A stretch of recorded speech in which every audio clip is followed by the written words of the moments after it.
Précédemment, ladies and gentlemen, nous avons voyagé dans le temps en classe british. Les belles mécaniques de 1900, les Olympiades de l'humour des excentriques années 30. Aujourd'hui, les années 40 sont plus sombres, mais même en temps de guerre, les soldats de la RAF se battent toujours avec style.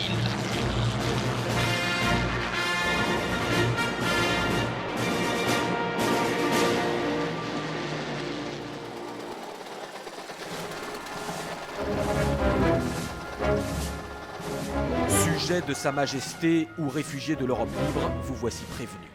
Si vous venez à Duxford, vous ne serez pas simple visiteur. Vous devrez vous engager dans la Royal Air Force. Ici, une fois par an, vous devrez vivre au rythme des décollages des chasseurs, partis combattre les avions allemands au-dessus de la Manche pour protéger le royaume. Vous devrez soutenir le moral des troupes, respecter la hiérarchie et l'uniforme, et répondre aux convocations de vos officiers, comme avec ce briefing de préparation de mission.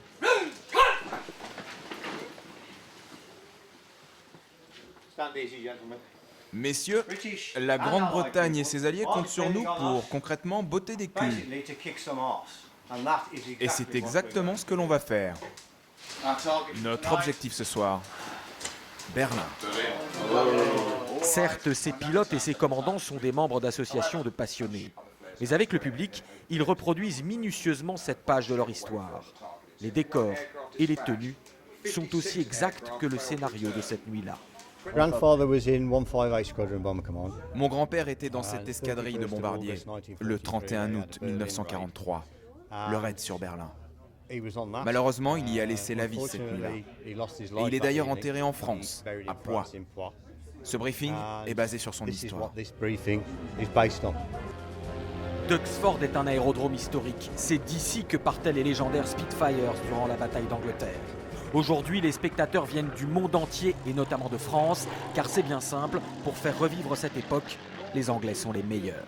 Pour nous, Duxford, ça représente la Mecque de l'aviation de collection et notamment des appareils des années 40.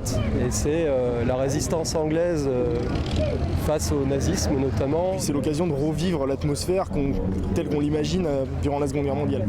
Et ça c'est impressionnant, il n'y a qu'ici qu'on voit ça. Le clou du spectacle, c'est ceci. Le plus grand défilé au monde de Spitfires et d'avions de cette époque en état de vol. Pas chauvin, les Anglais ont demandé au Français Bernard Chabert, grand spécialiste de l'aéronautique, d'assurer le commentaire du meeting aérien. 2015 Balbo. L'aviation en Angleterre, c'est devenu une partie intégrale de l'histoire du pays. Ils ne voient pas de différence entre parler d'Élisabeth la Première et de parler de la bataille d'Angleterre. Pour eux, c'est de l'histoire et en plus, en matière d'aviation, c'est une histoire populaire.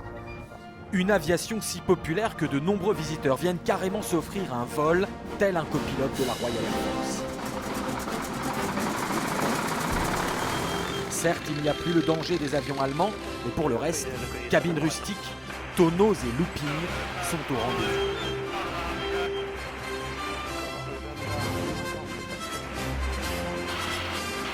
Une expérience qui séduit les hommes comme les femmes.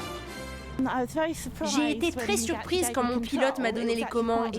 Mais en fait, c'était très facile. Je l'ai fait et c'était magnifique.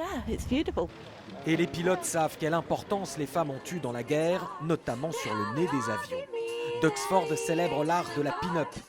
Cette année, le festival a même invité un autre Français, le dessinateur de bande dessinée Romain Hugo, qui fait un carton avec ses albums vintage.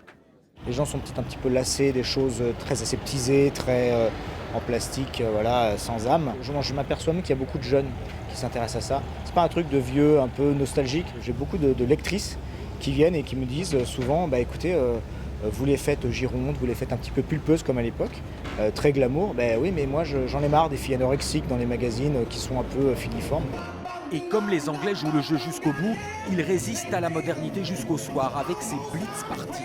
Décors de bunkers sous les bombes allemandes, les esprits de fête. Là encore, les tenues d'époque et le sens de l'histoire sont obligatoires.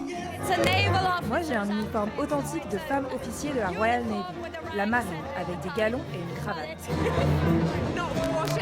Pendant la guerre, il n'y avait pas de shampoing, les cheveux étaient gras. Donc les femmes utilisaient juste un fer pour se faire des boucles. Et demain, ladies and gentlemen, nous resterons sur une base de la Royal Air Force, celle de Twinwood,